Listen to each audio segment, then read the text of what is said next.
Hello दोस्तों, नमस्कार and welcome to planet 4। G20 से ठीक पहले ऋषि सुनक की पत्नी पर हुआ बड़ा खुलासा। इस खुलासे से भारत और ब्रिटेन के रिश्ते में पड़ सकती है दरार। ऋषि सुनक ने कैसे रूस को गहरा झटका दे दिया है।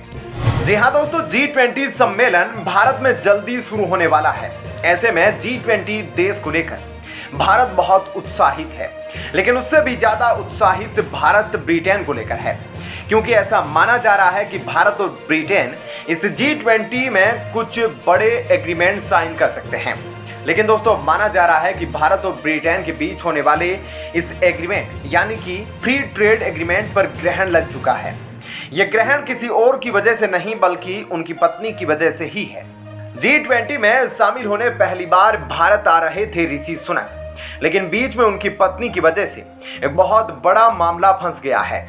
क्या भारतीय पत्नी के कारण G20 में भारी मुसीबत का सामना करेंगे ऋषि सुनक? ऋषि सुनक और अक्षता मूर्ति की शादी के कारण भारत ब्रिटेन व्यापार में कौन सी नई अड़चन पैदा हो गई है?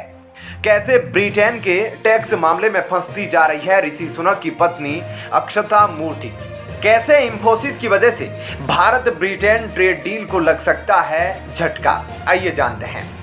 दोस्तों, इन सब खबरों को जानने से पहले आपको यह जानना जरूरी होगा कि आखिर ब्रिटेन के प्रधानमंत्री ऋषि सुनक की पत्नी कौन है और उनका इंफोसिस कंपनी से क्या संबंध है।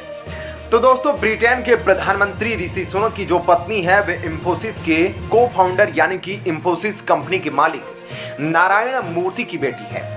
नारायण मूर्ति की बेटी अक्षता मूर्ति के पास इंफोसिस की हिस्सेदारी है, जो लगभग 50 करोड़ पाउंड भारतीय रुपए में करीब 5,200 करोड़ रुपए के बराबर है।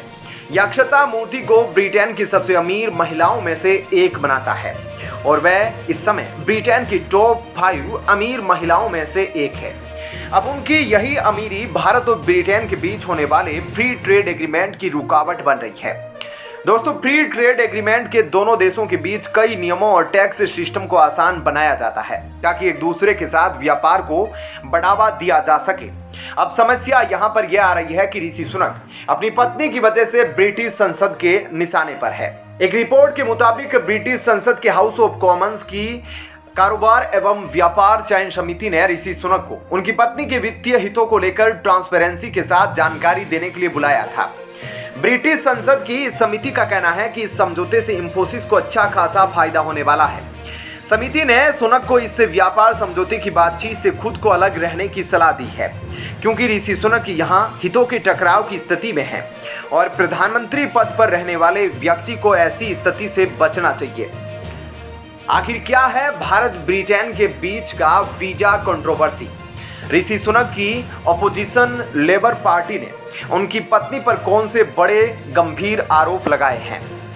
अब दोस्तों, यही से भारत और ब्रिटेन के बीच वीजा कंट्रोवर्सी शुरू हो जाती है। यहाँ पर एक तो ब्रिटेन के प्रधानमंत्री ऋषि सुनक पर यह आरोप लग सकता है कि अगर भारत और ब्रिटेन के बीच फ्री ट्रेड एग्रीमेंट हुआ तो कई चीजों में टैक्स और जो इंपोर्ट ड्यूटी वगैरह लगती है वह सब खत्म हो जाएगी और इसका फायदा डायरेक्ट और इनडायरेक्ट तौर पर सीधा सीधा इंफोसिस कंपनी को होगा, जिसमें ऋषि सुनक की पत्नी की एक बड़ी हिस्सेदारी है। और दोस्तों, इतना ही नहीं, ब्रिटेन की संसद ने ऋषि सुनक को यह भी हिदायत दे दी है कि वह इस फ्री ट्रेड एग्रीमेंट से दूर रहे। ऐसा इसलिए किया गया है क्योंकि ब्रिटेन जहां भारत के साथ फ्री ट्रेड एग्रीमेंट पर अपना एक्सपोर्ट बढ़ाना चाहता है, तो वहीं भारत भी ब्रिटेन से अधिक भारतीय लोगों के लिए फ्री वीजा की डिमांड कर रहा है, क्योंकि भारत के ज्यादातर लोग काम के सिलसिले में, पढ़ाई के सिलसिले में ब्रिटेन जाते हैं। लेकिन इसमें भी ये स्थिति सामने आ रही है कि अगर ब्रिटेन ने अधिक से अधिक वीजा के लिए भारतीय लोगों को छूट दे दी तो इसका फायदा भी डायरेक्ट इनडायरेक्ट तौर पर इंफोसिस कंपनी को होगा और फिर से ऋषि सुनक अपनी कंपनी के कारण कटघरे में आ जाएंगे, क्योंकि भारत फ्री ट्रेड एग्रीमेंट के संदर्भ में ब्रिटेन से अधिक वीजा भारतीय लोगों को देने की मांग कर रहा है। खासकर भारत में वर्कर लोगों की जो IT सेक्टर या सॉफ्टवेयर से संबंधित है। ऐसे में अगर ब्रिटेन हामी भर देता है तो इसका फायदा भी भारत की सबसे बड़ी सॉफ्टवेयर कंपनी इंफोसिस को ही होगा। ऐसा इसलिए है क्योंकि अगर 2019 में अकेले इंफोसिस कंपनी ने ही ब्रिटेन में 2500 से अधिक जॉब वीजा के लिए अप्लाई किया था ताकि उसके वर्कर ब्रिटेन जा सके काम करने। दोस्तों इतना ही नहीं, इससे पहले भी ऋषि सुनक अपनी पत्नी के चक्कर में ब्रिटेन संसद से माफी मांग चुके हैं। अभी पिछले ही हफ्ते ब्रिटेन के संसदीय नियंत्रक की एक रिपोर्ट में ऋषि सुनक को खरी खोटी सुननी पड़ी।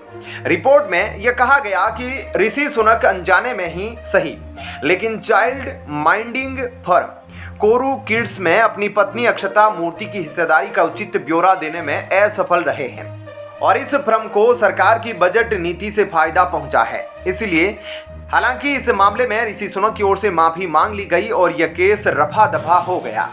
लेकिन दोस्तों अब लगता है कि जहां एक साल पहले हम ये खुशी मना रहे थे कि ब्रिटेन में ऋषि सुनक के आ जाने से भारत को बड़ा फायदा होगा, भारत और ब्रिटेन के बीच फ्री ट्रेड एग्रीमेंट हो जाएगा, अब वह सपना धूमिल होता नजर आ रहा है।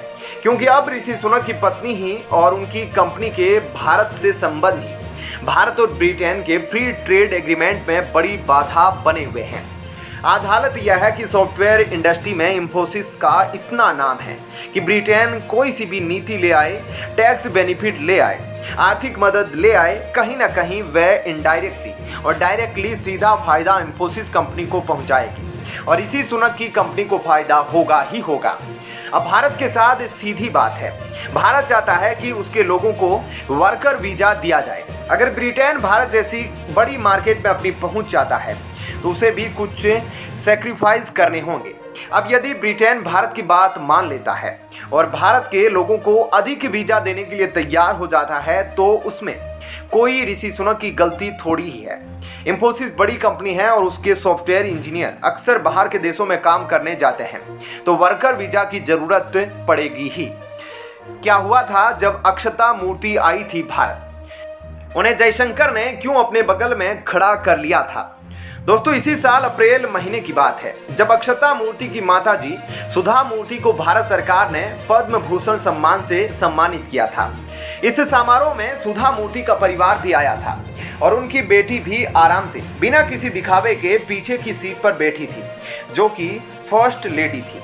अब ये फर्स्ट लेडी इसलिए कहा गया क्योंकि वह British prime minister Rishi Sunak की पत्नी थी और यही हुआ जैसे ही भारत के अधिकारियों की उन पर नजर पड़ी तो उन्होंने तुरंत उनकी सीट बदलते हुए भारत के विदेश मंत्री एस जयशंकर के साथ फ्रंट सीट पर बिठा दिया।